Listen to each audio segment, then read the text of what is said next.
What's the early fantasy football impact of the Ravens tagging Lamar Jackson and both the Giants and Seahawks re-signing their starting quarterbacks, Daniel Jones and Geno Smith? It's time to break it down right here and right now as we begin another edition of Locked On Fantasy Football.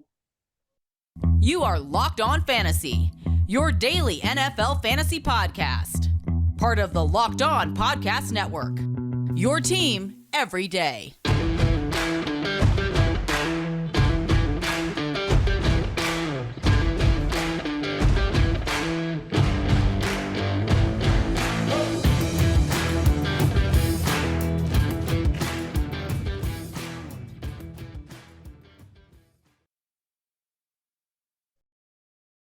Greetings, everyone, and welcome to another edition of the Locked On Fantasy Football Podcast. As usual, I'm your host, Vinnie Iyer. When I'm going to do this, I'm writing about NFL and fantasy football for sportingnews.com. Come check out my latest Lamar Jackson breaking down why and should these teams go after him that are not the Ravens after he gets the non-exclusive franchise tag from Baltimore. So 1 week, the clock's ticking to see if there's any offers on the table that will include giving 2 first-round picks or the equivalent of that to agreed compensation to the Ravens to acquire Lamar Jackson on top of the mega contract that is agreeable to him. So we'll see. It's still going to be hard to move Lamar. A lot of teams have already opted out on that, we think, for now. But it's going to get interesting here as we go forward because there's not a lot of options now with Daniel Jones now returning to the Giants. He gets a 4-year, $160 million deal. You also have Geno Smith returning to the Seahawks, a little bit of a bargain deal there overall when you look at the $30 million market for quarterback. So looking forward to breaking those down for you, those 3 moves and what they mean for fantasy football on today's show. Thanks again for making Locked On Fantasy Football your first listen today. We're free and available to you on all platforms. All right, let's start with what's going on with Lamar Jackson. This is really strange here. The Ravens non-exclusive franchise tag. I think a lot of people freaked out about that because it now allows an easy path for Lamar to leave the Ravens if a team is willing to give up those first-round picks on top of agreeing to a contract terms with Lamar Jackson that the Ravens, if it's too lucrative, do not need a match, and therefore Lamar is walking to that on their team. But so far, you've seen the well dry up. The Raiders have been vocal about maybe not going after him. You've seen the Falcons say that. The Panthers, these are 3 of the top suitors, and they've made some behind-the-scenes statements about not going after Lamar Jackson. I don't know what's going on here. Obviously, the best place for Lamar and his fantasy football value is where we know it. They have transitioned there from Greg Roman to Todd Monken as their offense coordinator in Baltimore. But when you look at it, the weapons are there. Mark Andrews, he knows very well. Rashad Bateman should come back healthy and be a big factor. Devin Duvernay, he had some good chemistry with as a downfield target. He's working out the slot. They're replacing Marquise Hollywood Brown. So looking at that, there were some things they liked. The Ravens admitted they need to continue to upgrade the receiving core. I don't think Bateman, as a number 1, that can do a little bit of everything, is enough here, especially with some early durability issues in his career. On top of Duvernay just kind of being a track star converted into a slot guy. And Mark Andrews is an absolute stud, but they need someone else to diversify that passing game there that can start with Bateman. I think they missed Marquise Brown, especially with Bateman being on the shelf for a bunch of last season. They had to make it work with Demarcus Robinson and some other guys in there. So I think this Ravens offense has had some things break down. I think their offensive line is back on track with Tyler Linderbaum and the other linemen they have there to kind of rebuild what they had up front. So I also think the running game is going to return pretty strong here. Remember, J.K. Dobbins, Gus Edwards have missed a lot of time here of late with big knee injuries. So you get that combination back. Maybe you look to upgrade a little bit more.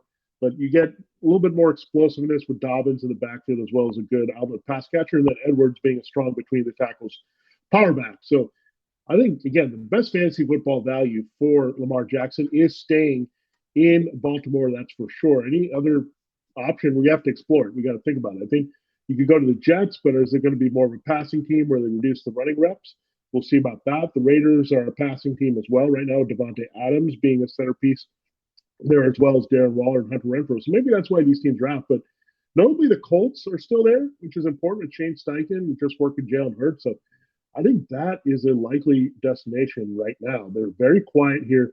They can get aggressive with GM Chris Ballard to make that move. If Lamar goes to the Colts, you're in business because you have that same type of receiver, a big slot there that is capable of being on the outside regularly, Michael Pittman Jr. Alec Pierce, a field stretcher with a lot of speed. You've got Paris Campbell that maybe will be back in the fold if you have Lamar Jackson at quarterback there to throw short passes there to get him in the open field. And you have, of course, Jonathan Taylor. That offensive line is going to be revved up as well. It was disappointing last year with Quentin Nelson and company, but I'm looking at the Colts being a great destination there for Lamar. I love the Falcons. If he had been able to get in with Drake London and Kyle Pitts and that running game on the rise with Tyler Algier, with Arthur Smith, knowing that he has that history in Tennessee with the good rushing production and the quarterback running being very effective, I would have liked that. But that seems off the table. The Commanders as well. They've got a good running game with Antonio Gibson fading, but you saw Brian Robinson Jr. on the rise, Terry McLaurin, Jahan Dotson, some weapons there. So there are a lot of good places for Lamar, but in terms of that running ability where he's letting loose in an offense tailored to him, Baltimore is still the best place. So we'll see. Again, I think Colts would be that next team I'm looking at for Lamar after the Ravens being the team to watch most here. They're in a position where they could trade a high draft pick, and maybe the Ravens move on with Anthony Richardson there at number 4 overall with that Colts pick.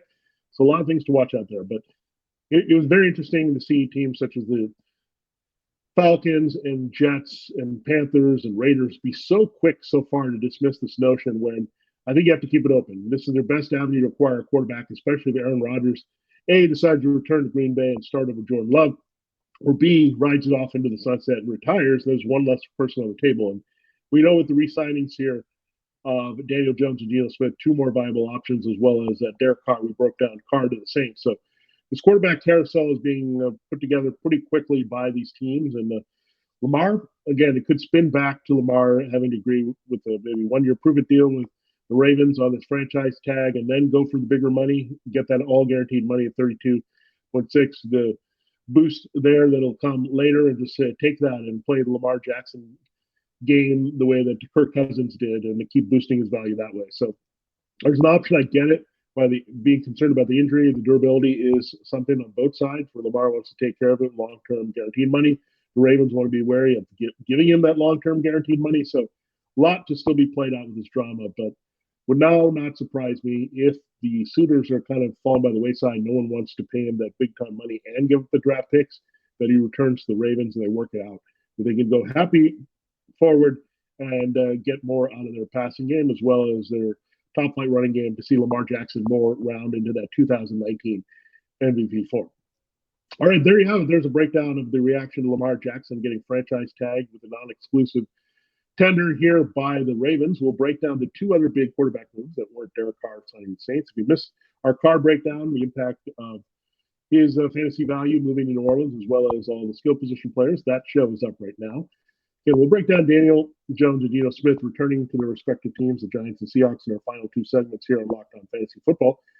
Before we do that, I got to tell you, it's an exciting time of year in the NBA. We know the NFL is over here. We've got to wait, but you can still look at some future bets there. But the NBA is in full swing here.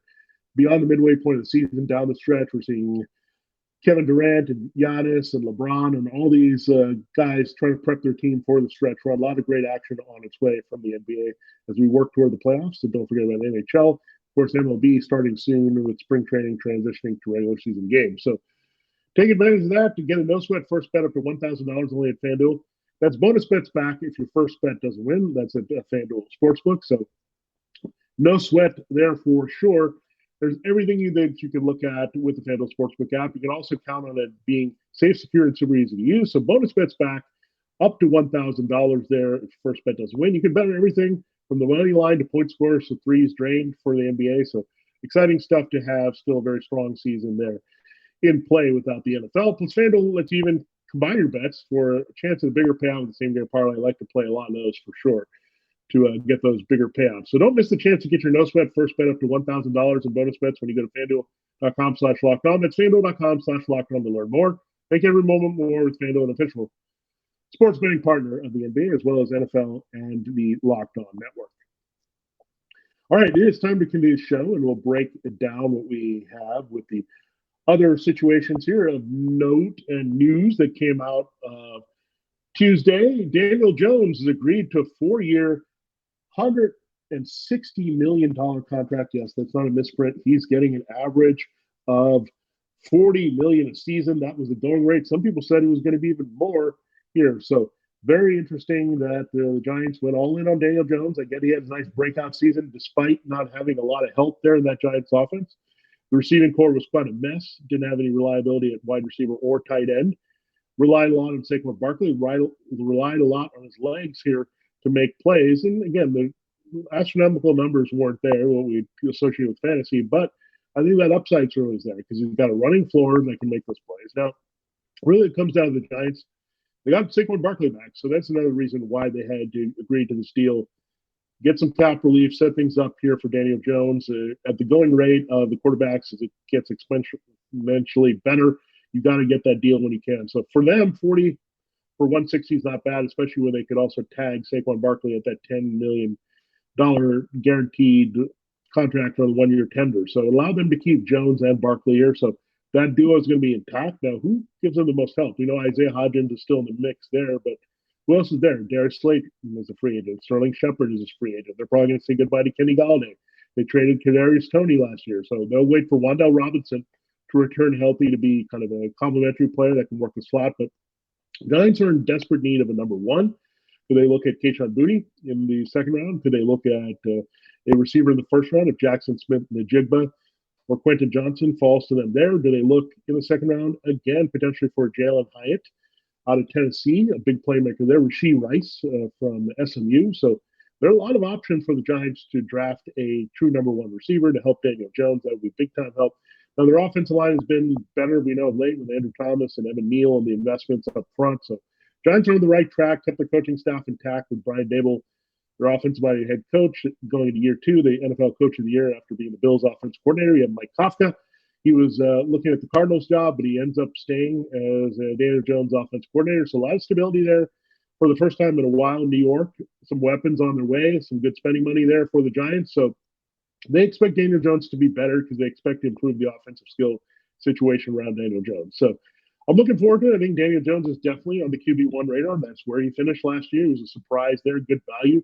We know the running has always helped him. I think the running is going to remain an element. They like that part of the offense. Keep in mind, Dable worked with Josh Allen, another big, strong kid here in Jones. So that's going to be intact here for what he can do. The other thing is, I think he's got a strong arm and can push it downfield. That's why Dave Gettleman liked him in the draft. So people can knock Dave Gettleman here from what happened in 2019 for him taking Daniel Jones not long after the Cardinals took Kyler Murray number one overall. But Jones proved he has a talent. He just needed the right guidance with his offensive coaching staff, with his support. He didn't have it before. I mean, it was ugly, ugly stuff before. I mean, the Joe Judge, Jason Garrett era. Ugh, that was not good for Daniel Jones at all. Now he's got two forward-thinking guys, one Canadian. Hats off to Brian Dable there. And Mike Kafka, of course, from Northwestern, a very smart, cerebral quarterbacks coach turned offense coordinator and a prime head coaching candidate there who did his work with quarterbacks. So former quarterback himself, he worked with the Eagles in the NFL, got some time with them. So again, this is a good brain trust here going forward for Daniel Jones. That's why they felt confident that Jones could continue to improve on that, build on it with his new coaching staff that he's had for 1 year. So I think it's a projection more so than what he just did. He's still a young quarterback. He's 25, 26. So making that transition, they're paying for what he could do and the potential that he showed last year, despite not having a lot of weapons and playing a lot off Barkley in the running game and doing his own running with his wheels. So again, there's some upside to Daniel Jones. I've always liked him, just the makeup from Duke, and I think he was underrated a bit in the draft process, and then he finally got his due and going in the first round. The Giants, I think, jumped on him earlier because, again, they were worried about other teams, including the Commanders, going after him there. So they've always liked him.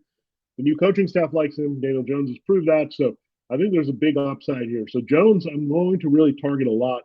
I want to see what the Giants do with the rest of their offseason. Again, upgrading their offense skill weapons. I want to see what they can get more out of Daniel Bellinger, tight end, to see if he can turn the corner, as well as Robinson coming back healthy with two rookies from last year that flashed a little bit for Daniel Jones. So they're going to be in business if they get a couple options there to help Jones and play off Barkley in that running game. The offensive line was very good in run blocking.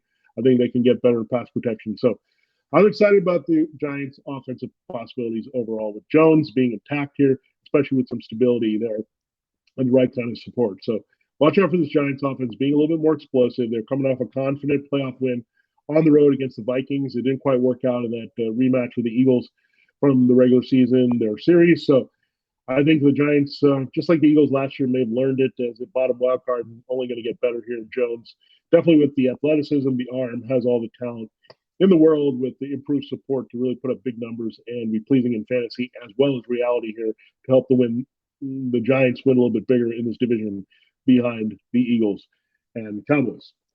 So there you have it. There's a breakdown of Daniel Jones and what that means with the 4-year, $160 million deal for him to return to the Giants. So good things overall. So positive vibes there for the Giants. We'll see what things are like for the Seahawks after their big deal with Geno Smith. We'll break him down and that re-signing in our final segment here, Locked On Fantasy Football. Don't forget to check out Locked On NFL Draft, a great show with Damian Parson and Keith Sanchez. They break down the prospects, just fresh off the combine, breaking things down, mock drafts, some rankings. They've got the pro days coming up to break down as well for you. So stay tuned to right here. A lot of draft talk, a lot of offseason talk. Locked On Fantasy Football, Locked On NFL Draft, all across the network here to cover your team every day. All right, it's time to close the show and look at the Geno Smith signing and what that means. He gets 3 years, $105 million, so a little bit more than $30 million. You're looking at for Geno per season. You're looking at a pretty healthy number, almost really. You look at his value, and it's really special here overall. So you look at it, it's around $35 million a season. So that's what it ends up being with that average. So Geno Smith locked in for $5 million less than Daniel Jones. Part of it, of course, he's a little bit older. He's in his 30s, while Daniel Jones, again, in his younger mid-20s here. So that's what helps, and that's why you have the difference between those two deals for a little bit of money. But really, if you look at it now, when you look at that number, $35 million is not crazy for a starting quarterback. And 40 is okay because it's going up to 45 and 50 and beyond, right? So you've got a top quarterback you can go after. The Seahawks had very little invested, in Geno Smith. He was just their journeyman backup, resurrecting his career from his short time as a second-round pick with the Jets that didn't pan out. He turned out to be a great Russell Wilson replacement. We were all worried about it. They said, they're really going the season with Geno Smith, and Drew Lock has shown the better arm, and they're picking Geno Smith and not going with a rookie. Well, Geno played really well last year.